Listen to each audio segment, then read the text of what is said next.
Good morning all. Welcome to the Sijas Economic Classes. കഴിഞ്ഞ ആഴ്ച ഞാനൊരു വീഡിയോ ഇട്ടിരുന്നു. ഇക്കണോമിക്സിനെ കുറിച്ചിട്ട് ചില അറിവുകൾ നിങ്ങളുമായിട്ട് പങ്കുവച്ചിരുന്നു. അപ്പോൾ ഇതെൻ്റെ സെക്കൻഡ് വീഡിയോ ആണ്. ഇതിൽ ഞാൻ ഇക്കണോമിക്സിൻ്റെ ഡെഫിനിഷനെ കുറിച്ച് പറയാമെന്നാണ് പറഞ്ഞിരുന്നത്. അപ്പോൾ 4 ഡെഫിനിഷനാണ് ഇക്കണോമിക്സിലെ പ്രധാനമായിട്ട് അറിയപ്പെടുന്നത്. അതിൽ ഒന്നാമത്തെ ഡെഫിനിഷൻ ആഡം സ്മിത്തിന്റെ വെൽത്ത് ഡെഫിനിഷനാണ്. രണ്ടാമത്തെ ഡെഫിനിഷൻ ആൽഫ്രഡ് മാർഷലിന്റെ വെൽഫെയർ ഡെഫിനിഷനാണ്. തേർഡ് ഡെഫിനിഷൻ വരുന്നത് പ്രൊഫസർ ലയണർ റോബിൻസിന്റെ സ്കേഴ്സിറ്റി ഡെഫിനിഷനാണ്. ഇപ്പോൾ കറന്റ് നമുക്ക് ഉള്ളൊരു ഡെഫിനിഷൻ പോൾ എ സാമുവൽസിന്റെ ഒരു ഡെഫിനിഷനാണ്, ഗ്രോത്ത് ഡെഫിനിഷൻ എന്നാണ് അതിനെ വിളിക്കുന്നത്. അപ്പോൾ നമ്മളിവിടെ ഒന്നാമത്തെ ഡെഫിനിഷൻ ആഡം സ്മിത്തിന്റെ ഡെഫിനിഷനാണ് നമ്മൾ ആദ്യം പറയാൻ പോകുന്നത്. ആഡം സ്മിത്തിനെ ഫാദർ ഓഫ് ഇക്കണോമിക്സ് എന്നാണ് അറിയപ്പെടുന്നത്. അദ്ദേഹം 1776 അദ്ദേഹത്തിന്റെ പ്രശസ്തമായ പുസ്തകം an inquiry into the nature and cause of wealth of nations എന്ന് പറയുന്ന പുസ്തകത്തില് അദ്ദേഹം ഇക്കണോമിക്സിനെ കുറിച്ചിട്ടുള്ള ഒരു ഡെഫിനിഷൻ കൊണ്ടുവന്നിരിക്കുന്നു. ആ ഡെഫിനിഷനാണ് വെൽത്ത് ഡെഫിനിഷൻ എന്ന പേരിൽ അറിയപ്പെടുന്നത്. എന്താണ് വെൽത്ത് ഡെഫിനിഷൻ എന്ന് നമുക്ക് പരിശോധിക്കാം. ഇക്കണോമിക്സ് എന്ന് പറയുന്നത് ഒരു ശാസ്ത്രമാണ്. എന്തിനെ കുറിച്ചുള്ള ശാസ്ത്രമാണ്? വെൽത്തിനെ കുറിച്ചുള്ള ശാസ്ത്രം എന്നാണ് അദ്ദേഹം പറയുന്നത്. അപ്പൊ നമുക്ക് ആ ഡെഫിനിഷനില് അത് നമുക്ക് അല്പം പോലും അതിൽ മാറ്റങ്ങൾ വരുത്താതെ വേണം നമ്മൾ പഠിക്കാനായിട്ട്. Economics is the science of wealth, its generation and spending. According to Adam Smith പറയുന്നതനുസരിച്ച് ഇക്കണോമിക്സ് എന്ന് പറയുന്നത് ദ നേച്ചർ ഓഫ് വെൽത്തിന്റെ സ്വഭാവത്തെ കുറിച്ചുള്ള ഒരു സയൻസ് ആണ് എന്നാണ് അദ്ദേഹം പറയുന്നത്. അതില് സമ്പത്ത് എങ്ങനെയാണ് ജനറേറ്റ് ചെയ്യപ്പെടുന്നത്, അത് എങ്ങനെയൊക്കെ സ്പെൻഡ് ചെയ്യപ്പെടുന്നു എന്നൊക്കെയാണ് അദ്ദേഹം അതിൽ വിവരിക്കുന്നത്. അദ്ദേഹത്തിന്റെ ഡെഫിനേഷൻ കുറെ കാലം മാറ്റമില്ലാതെ നിന്നു. പക്ഷേ പിന്നീട് വന്നിട്ടുള്ള ഇക്കോണമിസ്റ്റുകൾ അതിൽ ചില പോരായ്മകൾ കണ്ടെത്തി. അവർ കണ്ടെത്തിയ പോരായ്മ, അദ്ദേഹം വെൽത്തിനാണ് കൂടുതൽ പ്രാധാന്യം കൊടുത്തിരിക്കുന്നത്. അതുകൊണ്ട് ഒരു സെൽഫിഷ് സയൻസ് ആക്കിയിട്ട് ഇക്കണോമിക്സിനെ മാറ്റി എന്നാണ് അവര് അതിനെ വിമർശിക്കുന്നത്. അതിലെ പ്രമുഖരായിട്ടുള്ള വ്യക്തികളാണ് റസ്കിൻ, കാർലൈൻ തുടങ്ങിയിട്ടുള്ള ഇക്കോണമിസ്റ്റുകൾ, അതുപോലെ നിയോ ക്ലാസിക്കൽ ഇക്കോണമിസ്റ്റ് ആയിട്ടുള്ള ആൽഫ്രഡ് മാർഷൽ. ആൽഫ്രഡ് മാർഷലിന്റെ ഡെഫിനിഷനെ പറയുന്ന പേരാണ് വെൽഫെയർ ഡെഫിനിഷൻ. സെക്കൻഡ് ഡെഫിനിഷനായിട്ട് നമ്മൾ നോക്കുന്നത് വെൽഫെയർ ഡെഫിനിഷനാണ്. The principles of economic science എന്ന് പറയുന്ന പുസ്തകത്തിലാണ് അദ്ദേഹം ഈ വെൽഫെയർ ഡെഫിനിഷൻ കൊണ്ടുവന്നിരിക്കുന്നത്. അപ്പോൾ അദ്ദേഹം അതിൽ എന്താണ് പറയുന്നത്? വെൽത്തിന് പ്രാധാന്യം കൊടുക്കണം, പക്ഷെ വെൽത്തിനേക്കാൾ കൂടുതൽ പ്രാധാന്യം കൊടുക്കേണ്ടത് ഏതിനാണ്? വെൽഫെയറിനാണെന്നാണ് അദ്ദേഹം പറയുന്നത്. ഇക്കണോമിക്സ് എന്ന് പറയുന്നത് സാധാരണ ജീവിതത്തിലെ മനുഷ്യരാശിയെ കുറിച്ചുള്ള പഠനം എന്നാണ് പറയുന്നത്. അതില് മനുഷ്യന്റെ സാമൂഹ്യപരമായിട്ടുള്ള, വ്യക്തിപരവും സാമൂഹ്യപരമായിട്ടുള്ള നടപടികളെ കുറിച്ചിട്ട് പരിശോധിക്കുന്നു. അതിലെ ഒരു സൈഡ് മനുഷ്യനെ കുറിച്ച് പഠിക്കണം, അതുപോലെ മറു സൈഡ് സമ്പത്തിനെ കുറിച്ച് പഠിക്കണം എന്നാണ് അദ്ദേഹം പറയുന്നത്. അപ്പോൾ ഒരു സൈഡ് എന്ന് പറയുമ്പോൾ നാണയത്തിന്റെ ഇരുവശങ്ങളെ പോലെ പ്രധാനപ്പെട്ടതാണ് വെൽത്തും വെൽഫെയറും എന്നാണ് അദ്ദേഹത്തിന്റെ അഭിപ്രായം. അതായത് നാണയത്തിന് ഒരു വശം മാത്രം നമ്മൾ കാണുന്നുള്ളെങ്കിൽ ആ നാണയത്തിന് പ്രസക്തിയില്ല. അപ്പോൾ നാണയത്തിന് 2 വശങ്ങളും ഒരേപോലെ തെളിഞ്ഞാലാണ് ആ നാണയം എടുക്കുകയുള്ളൂ. അതുപോലെ തന്നെ വെൽത്തിന് മാത്രമല്ല വെൽഫെയറിനും പ്രാധാന്യം കൊടുക്കണം എന്നാണ് ആരുടെ അഭിപ്രായം? ആൽഫ്രഡ് മാർഷലിന്റെ അഭിപ്രായം. അപ്പോൾ ആൽഫ്രഡ് മാർഷലിന്റെ ആ ഒരു ഡെഫിനേഷൻ നമുക്ക് നോക്കാം. പിന്നീട് വരുന്നത് പ്രൊഫസർ ലയണർ റോബിൻസ് ആണ്. പ്രൊഫസർ ലയണർ റോബിൻസിന്റെ ഡെഫിനേഷനെ വിളിക്കുന്ന പേരാണ് സ്കേഴ്സിറ്റി ഡെഫിനിഷൻ, അതായത് ദൗർലഭ്യ നിർവചനം അല്ലെങ്കിൽ ക്ഷാമ നിർവചനം എന്ന് വിളിക്കാം.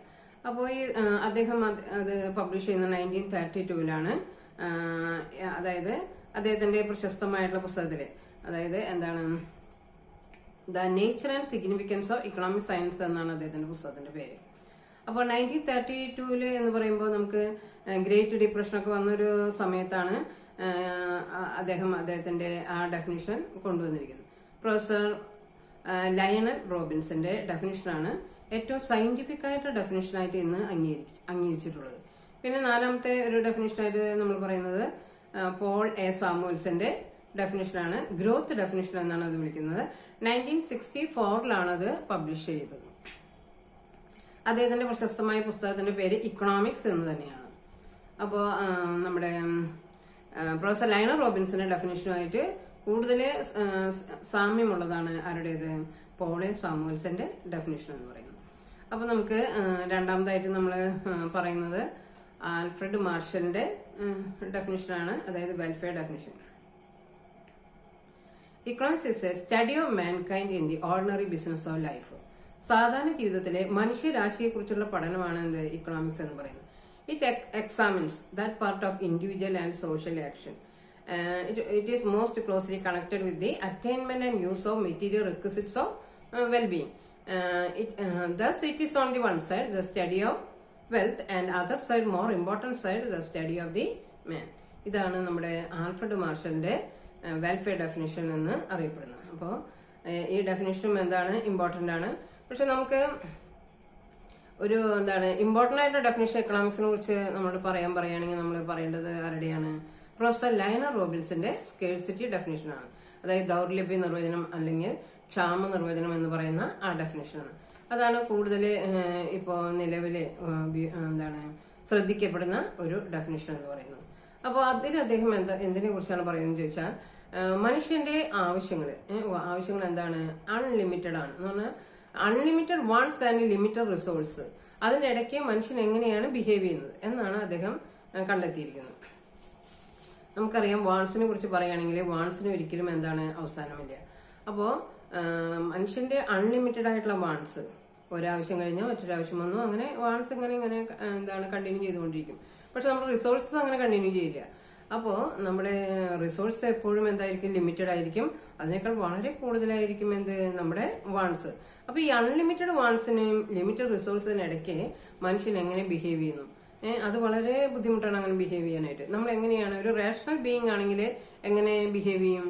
അതായത് ഈ ഏറ്റവും അത്യാവശ്യമായിട്ടുള്ള നെസസറി ആയിട്ടുള്ളത് നമ്മൾ നിവർത്തിക്കാനായിട്ട് ശ്രമിക്കും. ഏറ്റവും ഇമ്മീഡിയറ്റ് ആയിട്ടുള്ള വാണ്ട്സിനെ നമ്മൾ അത് നിർവഹിക്കാനായിട്ട് ശ്രമിക്കണം. അതാണ്. അപ്പോൾ അങ്ങനെ നിർവഹിക്കാനായിട്ട് സാധിക്കുന്നവനെയാണ് നമ്മളൊരു റേഷണൽ ബീയിങ് എന്ന് പറയുന്നത്. അപ്പോൾ എന്താണ് നമ്മുടെ പ്രൊഫസർ ലയണൽ റോബിൻസിന്റെ ഡെഫിനിഷൻ എന്ന് നമുക്ക് നോക്കാം. അതുപോലെ തന്നെ നമുക്ക് പോൾ എ സാമുവൽസന്റെ ഡെഫിനിഷനുണ്ട്.